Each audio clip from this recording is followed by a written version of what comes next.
Igbo ndị ọma njem ọnụ ekele m ụnụ. Anyị alọghachila n'izu ụka ịkọrọ na akụkọ ọzọ n'ihe omume ufe ndị Igbo. Ọla mma. Papa.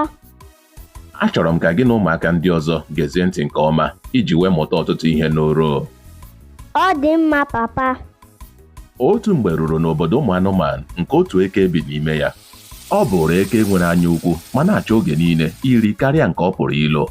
Oge ọbụla ọ na-akpagharị ọhịa ahụ niile na-achọ anụ ọhịa nke ụdị ọbụla nke ọ ga-eri. Ọ naghị echegbu onwe ya ma anụ ọhịa ahụ o buru ibu ma ọ bụ dị obere, ọ na-emesi ike ma ọ bụ ọ naghị emesi ike, ọ ka na-eto eto ma ọ bụ o meela agadi. Naanị ihe ọ chọrọ ime bụ ibuju afọ ya n'anụ ebe o buru ibu. Otu ụbọchị ruru, o zutere igwe mgbara ka ha na-ata ahịhịa n'akụkụ mmiri iyi. O lepụrụ anya ma hụ otu mgbara na-etolite etolite nke nọpụrụ anọpụ n'ebe ndị ọzọ nọ. O wee kpebie ijiri ya mere erimeri. O jiri nwayọọ rịa ruo n'akụkụ mgbara ahụ kekọta onwe ya n'ahụ ya. Mgbara ahụ gbalịrị ịgba ya ụkwụ ma taa ya arụ, mana eke ahụ ka ya ike. Eke ahụ wee higbuo ya ma mepee ọnụ ya ilo ya. Ma dịka ọ chọrọ ilo ya, o lepụrụ anya wee hụ mgbara ọzọ nọ nso nke buru ibu karịa nke ọ chọrọ ilo.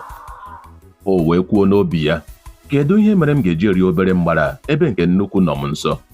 Ọ hapụrụ mgbara ahụ o gburu ma chụso nke ọzọ. Ọ hịkọtara onwe ya n'ahụ mgbara